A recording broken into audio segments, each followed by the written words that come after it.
They say revenge is a dish best served cold, but nobody told me it would taste this sweet. The September breeze carried the scent of white lilies and fresh eucalyptus through the Gothic arches of St. Patrick's Cathedral. 300 crystalline chandeliers cast a warm glow over the sea of designer suits and couture dresses filling the pews. This was supposed to be my perfect day, the fairy tale wedding I'd dreamed of since I was a little girl running around my parents' modest apartment in Queens with a pillowcase veil. I, Sarah Chen, stood in the bridal suite, surrounded by the soft rustle of silk and the gentle murmur of my bridesmaids. The mirror reflected back an image. I'd spent months curating a custom Vera Wang gown that cost more than my first car, hand-sewn pearls catching the light with every breath, and a cathedral-length veil that seemed to float on air. 6 years of building my tech startup had finally paid off, allowing me to spare no expense for this day. Madison Walsh, my maid of honor and best friend since our Stanford days, adjusted my veil with practiced precision. "You look absolutely perfect," she whispered, her blue eyes meeting mine in the mirror. Was that a flicker of something else behind her smile? I dismissed the thought as quickly as it came. After all, Madison had been by my side through everything: the late-night coding sessions, the brutal investor meetings, the moments when my relationship with James had nearly crumbled under the weight of our ambitions. James. My soon-to-be husband was everything I'd ever wanted: brilliant, ambitious, and charming enough to make even my traditional Chinese parents fall in love with him. Our meeting at a tech conference 3 years ago felt like destiny, the kind of serendipity that makes you believe in soulmates. He understood my drive, supported my dreams, and most importantly, loved me for exactly who I was. The wedding planner's clicking heels announced her arrival. 5 minutes, everyone, she chirped, tablet in hand. The string quartet is ready, the guests are seated, and Mr. Harrison is at the altar. My heart fluttered as I took one last look in the mirror. Everything was perfect, too perfect, perhaps. That's when I heard a muffled conversation from just outside the bridal suite door. Madison's voice, barely a whisper: "Is everything ready?" A male voice responded, too low to make out the words. "Good," Madison replied. "She won't know what hit her." A chill ran down my spine, despite the warmth of the September afternoon. But before I could process what I'd heard, the wedding planner was ushering us into position, my father was offering his arm, and the first notes of the wedding march were filling the cathedral. I had no way of knowing then that my perfect day was about to become the catalyst for something far more satisfying than a fairy tale wedding, a revenge so exquisite it would be whispered about in Silicon Valley boardrooms for years to come. If you rewind 3 years before that fateful wedding day, you'd find me hunched over my laptop at the 2022 TechCrunch Disrupt conference in San Francisco.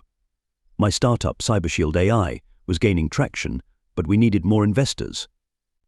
That's when James Harrison walked into my life, looking impossibly polished in his tailored suit, pitching his cybersecurity consulting firm 2 booths down. "Your neural network architecture for threat detection is brilliant," he said, appearing at my booth during a quiet moment. "But have you considered implementing a zero-trust framework?" His insights were spot on, and before I knew it, our professional discussion had evolved into sharing dim sum at a hole-in-the-wall place in Chinatown at midnight. Madison was thrilled when I told her about James. "He's perfect for you," she squealed over our weekly brunch. Finally, someone who can match your drive. She'd been my rock since our Stanford days, when we were just 2 ambitious girls with big dreams.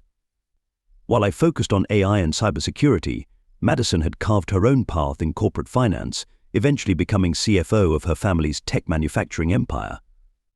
The first year with James was a whirlwind of late-night coding sessions, impromptu weekend getaways, and shared dreams of disrupting the cybersecurity industry.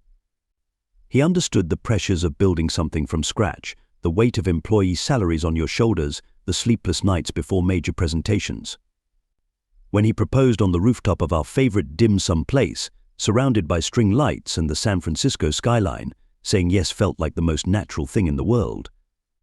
Looking back, I should have noticed the subtle shifts that began during our wedding planning. Madison insisted on being involved in every detail, which I initially attributed to her characteristic perfectionism. "Trust me," she'd say, "I know exactly what you need." She was right there as we selected the venue, chose the flowers, picked the menu. But something had changed in our dynamic attention I couldn't quite name. There were signs, of course.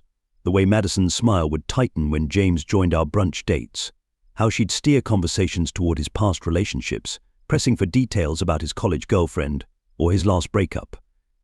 The suspicious timing of her business trips coinciding with James's conferences.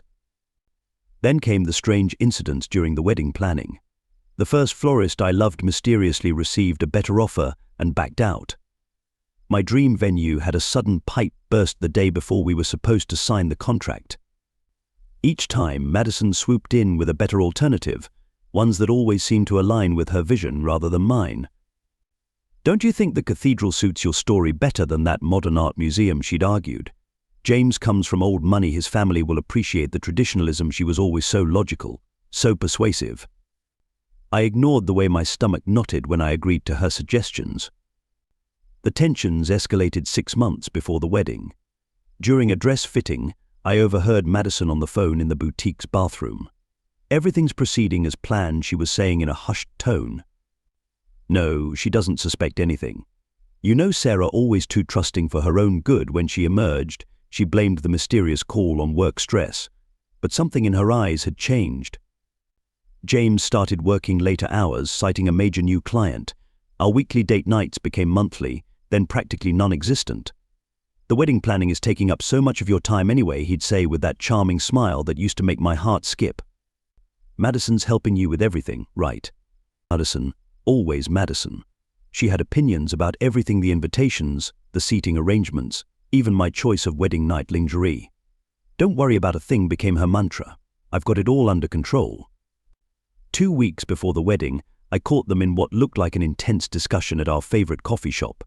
They didn't see me through the window, but I saw them heads close together, Madison's hand on James's arm, his expression serious. When I confronted James later, he laughed it off. "Just going over some last-minute surprise details for the wedding. You know how Madison is about perfection." I did know. I'd known Madison for over a decade. Or at least I thought I did. The girl who'd held my hand through my first breakup, who'd celebrated every milestone of CyberShield's growth, who'd been more sister than friend. Surely she wouldn't betray me. Would she? Would she? But as my wedding day approached, I couldn't shake the feeling that I was watching a play where everyone knew their lines except me. I just never imagined I'd been cast as the villain in my own love story. The pipe organ's opening notes filled St. Patrick's Cathedral as the massive oak doors swung open. My father squeezed my arm, his proud smile reflecting years of immigrant sacrifice that had led to this moment. 300 guests rose in unison, cameras flashing like stars in a perfect universe about to implode. I should have known something was wrong when I saw Madison slip her phone to one of the videographers. She had insisted on hiring the video team, the best in the business she'd promised. Now I understood why they'd been so expensive. They weren't just filming a wedding, they were orchestrating a public execution. We were halfway down the aisle when the first screen descended behind the altar. James's face went ash white, not from seeing his bride, no, from recognizing what was about to happen. The priest stopped mid-greeting as images began to flood the massive display. The first photo hit like a physical blow. James and Madison locked in an intimate embrace, dated 3 months after our engagement. Then came the emails, hundreds of them, their timestamps forming a devastating timeline of betrayal. They'd been together for almost 2 years, their affair beginning shortly after James and I started wedding planning. But it wasn't just their romantic betrayal that made my knees buckle. The emails revealed something far more calculated. They had been systematically sabotaging CyberShield from within. James's cybersecurity consulting had been a Trojan horse, allowing him to gather intelligence about our proprietary algorithms. Madison, leveraging her family's business connections, had been steering potential investors away while simultaneously funding our biggest competitor. Sarah. James stepped forward, his hands raised in surrender. "I can explain." "Can you explain this?" Madison's voice cut through the shocked murmurs. She strode down the aisle, her blue maid of honor dress suddenly looking like armor. With theatrical timing, she clicked a remote, and a new email appeared on screen. It was from James to Madison, dated just last week. "Once the merger goes through, CyberShield's patents will be worthless. Sarah's too emotional to see the business reality she always has been. Better to break her now than let her drag the company down with her sentimentality." The cathedral erupted in gasps and whispers. My mother's quiet sobs echoed off the vaulted ceiling. The string quartet, unsure whether to continue playing, fell into an awkward silence. "You really thought you could compete in this industry with your bleeding heart?" Madison's voice dripped with condescension. "Always trying to empower users and protect privacy rights. This was business. Sarah, nothing personal." Nothing personal. The words hit me like shards of ice. Every brunch, every late-night planning session, every shared secret, had it all been reconnaissance? I looked at James, the man I'd thought was my soulmate. He couldn't even meet my eyes. "The board members received proof of your company's security vulnerabilities an hour ago," Madison continued, clearly savoring her moment. "Your stock is probably plummeting as we speak. But don't worry, my family's company will generously absorb CyberShield's assets. Consider it a wedding gift." A room spun. 3 years of work, my entire life's dream, crumbling in real time. My phone was already buzzing with panicked messages from my executive team. In the pews, I could see investors whispering, board members making hasty calls. Why? The question escaped my lips before I could stop it. Why do it like this? Madison's laugh was cold enough to frost the stained glass windows. "Because you needed to learn. Silicon Valley isn't a place for dreamers, Sarah. It's a battleground. And you," she gestured at my wedding dress, "now feeling like a costume in a cruel play. You never had the stomach for war." I stood there, center aisle, hundreds of eyes watching my world implode. The dress I'd spent months selecting suddenly felt like it was suffocating me. The cathedral's grandeur, which had seemed so perfect this morning, now felt like an ornate cage designed to display my humiliation. My father moved a step forward, his face a storm of rage, but I gripped his arm. "Don't," I whispered. "They're not worth it." That's when I saw it, the slight falter in Madison's triumphant smile. She'd expected tears, hysterics, a scene. Instead, something cold and clear was crystallizing inside me. The years of martial arts training with my grandfather echoed in my mind. The moment you accept the hit is the moment you can start fighting back.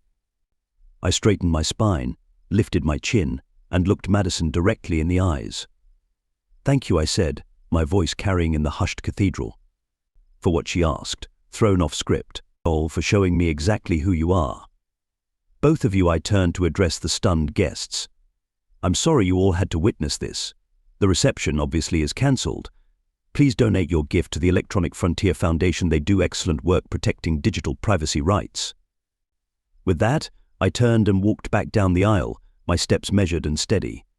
The whispers followed me like a tide, but I didn't falter. I'd entered this cathedral as a bride walking toward a dream.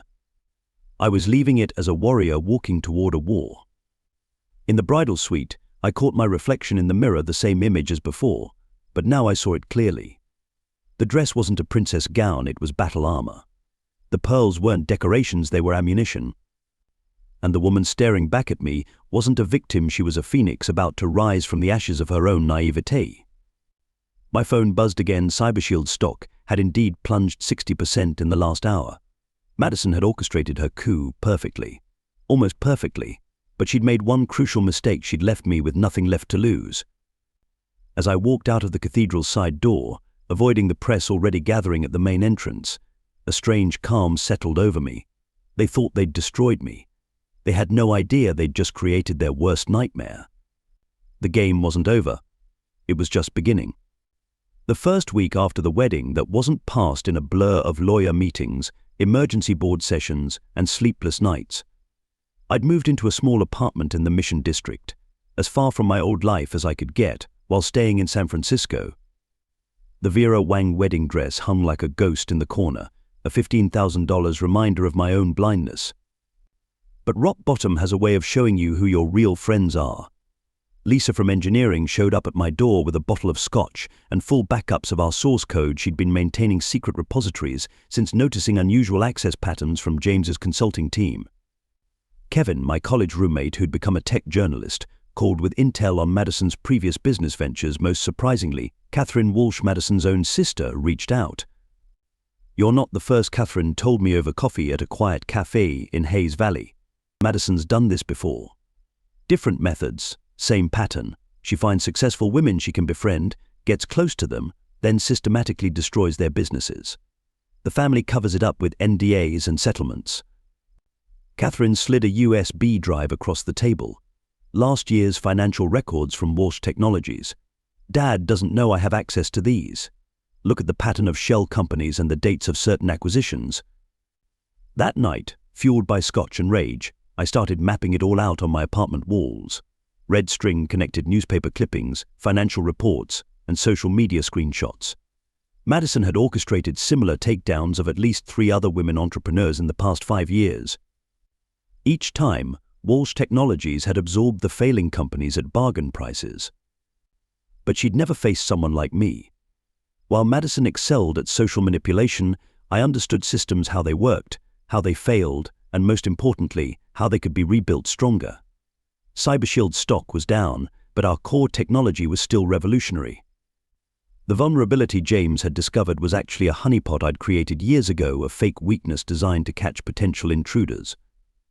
My phone buzzed with a text from an unknown number. It was a photo of Madison and James at some charity gala, looking triumphant. Below it, a message: heard about your company's troubles. Need a shoulder to cry on. Classic Madison twisting the knife. But as I stared at the photo, something clicked.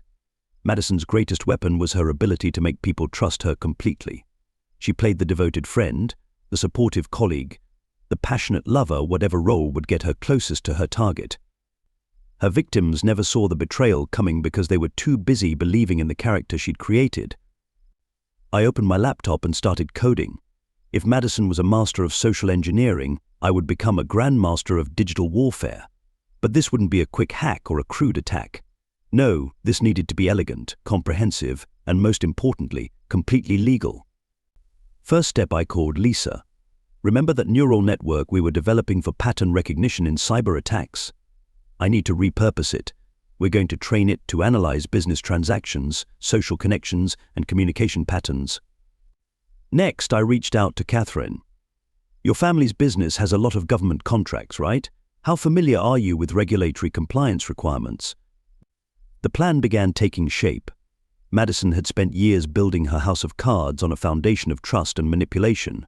I would spend however long it took to dismantle it systematically, using her own methods against her. Every connection she'd cultivated, every deal she'd made, every secret she kept, they were all just data points waiting to be analyzed. I cleaned off my apartment walls and replaced the chaos of red string with clean, organized whiteboards. One for Madison's past victims and their common patterns. One for Walsh Technologies' business structure and vulnerabilities. One for James's professional network and client relationships. The final whiteboard held just one question: what would Madison do? The answer was simple: she would get close, gain trust, and strike when least expected. But I wasn't going to play by Madison's rules. She was a hunter who excelled at taking down isolated targets. I would become something else entirely, not a hunter, but an architect of consequence. My phone buzzed again. Another text from Madison: hope you're doing okay, sweetie. No hard feelings about the wedding? Business is business after all. I smiled as I typed my response: you're absolutely right.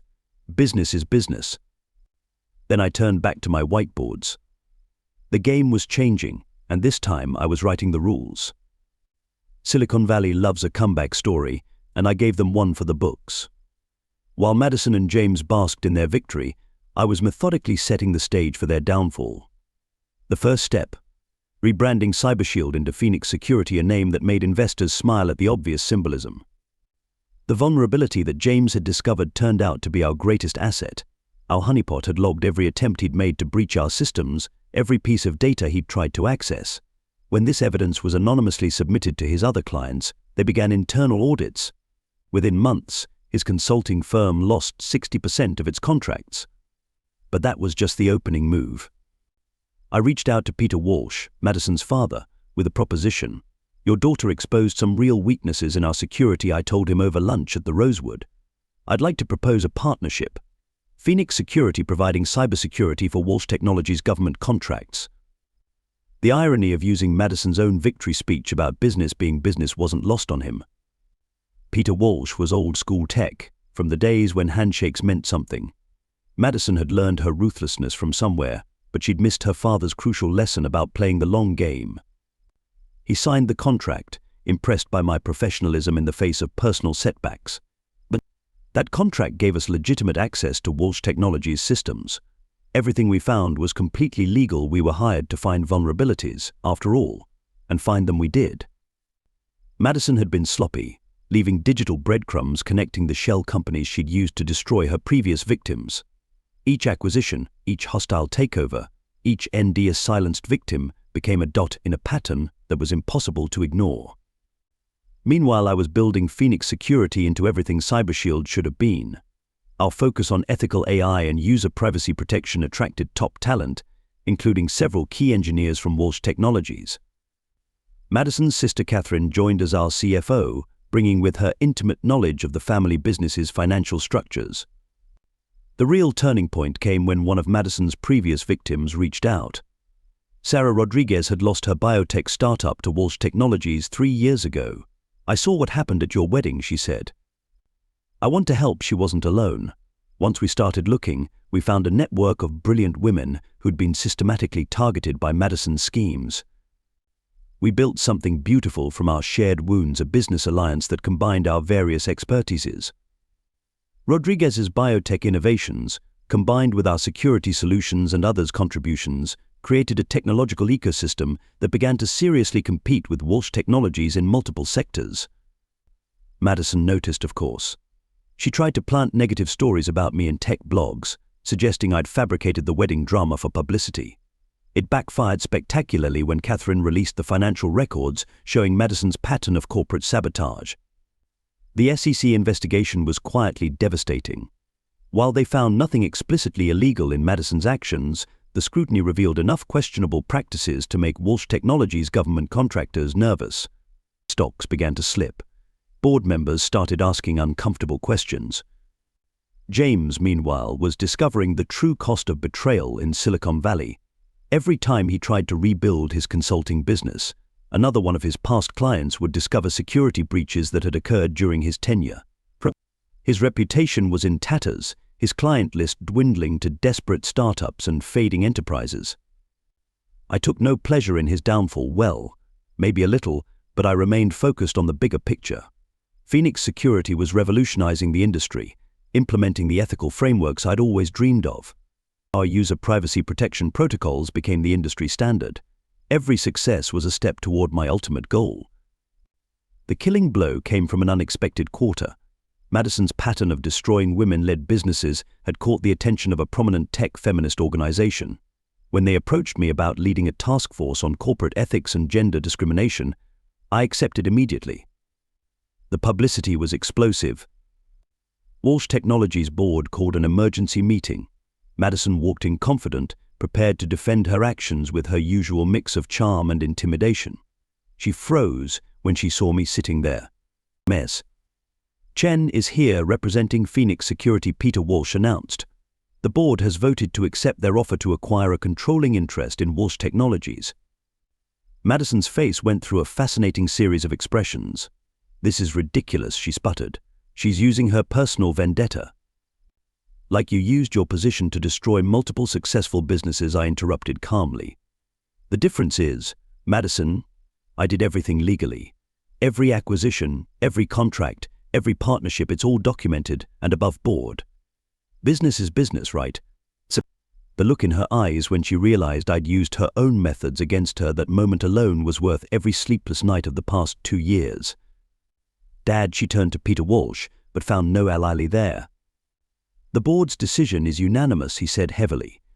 "Your actions have cost this company millions in government contracts and public trust. Ms. Chen's proposal offers us the best path forward." I stood up, smoothing down my blazer, the same one I'd worn to countless investor meetings while rebuilding Phoenix from the ashes. "Your office needs to be cleared out by the end of the week," I said. "Human resources will supervise the process." As I walked out of the boardroom, Madison called after me, "You really think this makes you better than me?" I turned back with a smile. "No, Madison. It makes me smarter than you. You taught me that business is business. I just played the game better." The aftermath was swift and comprehensive. Walsh Technologies was rebranded under the Phoenix umbrella.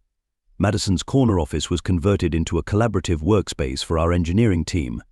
James, who had tied his future so tightly to the Walsh family's influence, found himself blacklisted from major tech companies. The last I heard, Madison was trying to rebuild her reputation on the East Coast, far from Silicon Valley's interconnected world of venture capital and tech innovations. James had taken a middle management position at a struggling startup in Austin, his dreams of industry dominance as dead as our wedding plans. But the real victory wasn't in their downfall. It was in the legacy we built from the ashes of their betrayal. Phoenix Security became known not just for its technological innovations, but for its ethical leadership and commitment to fostering women in tech. The alliance of Madison's former victims evolved into one of the most powerful business networks in Silicon Valley. We created something they could never understand: success built on collaboration rather than destruction, power derived from lifting others up rather than tearing them down. In the end, the best revenge wasn't just winning the game, it was changing the rules entirely. And that, as they say, is just good business. The final confrontation happened where it all began, the dim sum restaurant where James had first proposed. I'd bought out the entire rooftop for this meeting, the San Francisco skyline twinkling behind us like an audience of stars. Madison arrived first, then James, both summoned by carefully worded emails suggesting a potential settlement. Their faces when they saw me sitting there, calm and composed at a table set for three, were a study in contrasts. Madison's practiced mask slipped for just a moment, showing raw fear before she recovered. James looked like he'd seen a ghost in a way he had. "Please, sit," I gestured to the empty chairs.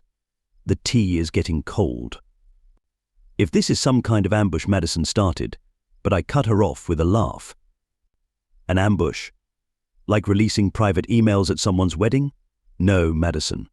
This is a courtesy call, professional etiquette, you might say. I wanted to tell you in person that the Walsh Technologies board approved the final phase of the Phoenix acquisition this morning." James went pale. "The final phase?" "Yes, you see, while you two were celebrating your brilliant takedown of poor, naive Sarah Chen, I was learning from the best. I poured tea into 3 cups with deliberate precision. Madison taught me so much about how business really works, the long game, the careful cultivation of allies, the strategic destruction of threats." Madison's hands trembled slightly as she reached for her tea. "You can't possibly have orchestrated the systematic dismantling of everything you built. But I did. Every client you lost, every contract that fell through, every board member who turned against you, all of it was carefully planned. I just followed your playbook, Madison. Business is business, right? But the vulnerability in CyberShield's system," James began, "was a honeypot I finished for him. Basic security practice. You really should have dug deeper before using it to destroy my company's reputation. But then again, thorough work was never your strong suit, was it, James?" The weight of their mistakes settled over the table like a heavy fog. Madison's carefully maintained composure cracked, showing the desperate calculator behind it running out of solutions. James just looked defeated, his charming smile nowhere to be found. "Why bring us here?" Madison demanded. "To gloat." I took a sip of tea, savoring the moment. "To thank you, actually. You taught me an invaluable lesson about trust and power. You showed me that sometimes the greatest catalyst for success is betrayal. Everything Phoenix Security has become: its ethics, policies, its commitment to protecting the vulnerable. Its revolutionary approach to corporate responsibility, it all stems from what you did to me." "We were just playing the game," James said weakly. "No," I set down my cup with a firm clink. "You were playing a game. I was building a legacy. And that's why I won." Madison stood abruptly, her chair scraping against the rooftop floor. "This isn't over." "Actually, it is. Your resignation letter has already been drafted. Your access to company systems was revoked an hour ago. The board's decision is unanimous." I smiled. "But don't worry, the severance package is quite generous. I'm not completely heartless." They left separately, Madison's high heels clicking angrily across the rooftop, James slinking away like a scolded dog. I stayed, watching the city lights and finishing my tea.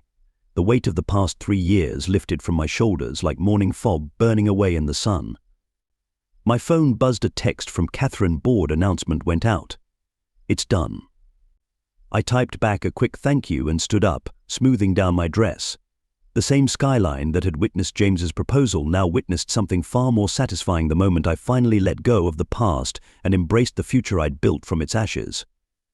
Sometimes the sweetest victory isn't in destroying your enemies, but but in surpassing them so completely that they become irrelevant to your story. Sarah stood at the edge of the cliff, the cool breeze brushing her face as she gazed at the endless horizon. It had been 3 years since she had left her old life behind, stepping away from the betrayal and heartbreak that once consumed her. Now, she felt a sense of peace she hadn't known was possible.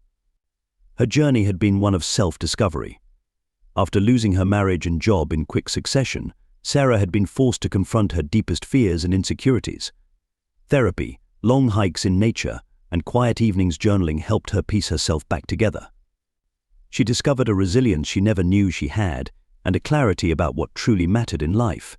Slowly, Sarah transformed, not into someone new, but into the best version of herself, the person she was always meant to be.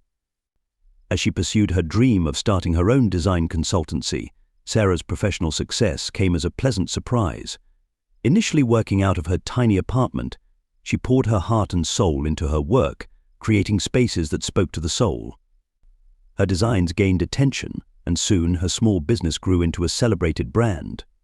Clients admired not just her talent but the passion and kindness she brought to every project.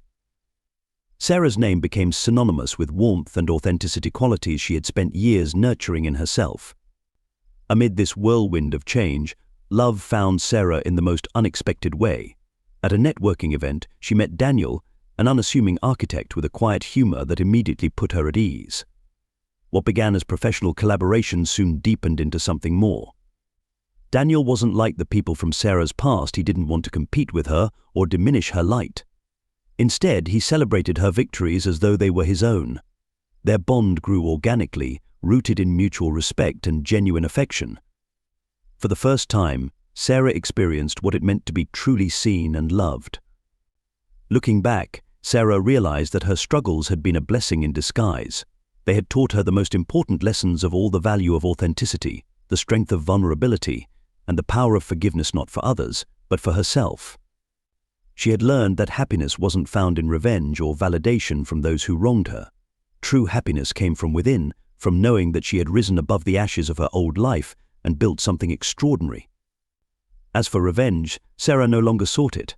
She understood now that the best way to prove her worth wasn't to fight old battles, but to live her best life. Success, she learned, was most satisfying when it wasn't about proving others wrong, but about proving herself right. Standing there on the cliff, Sarah smiled. She had achieved more than she ever imagined, personally, professionally, and emotionally. She didn't need to look back anymore. Her life was ahead of her, full of love, purpose, and promise. And that, she knew, was the ultimate victory.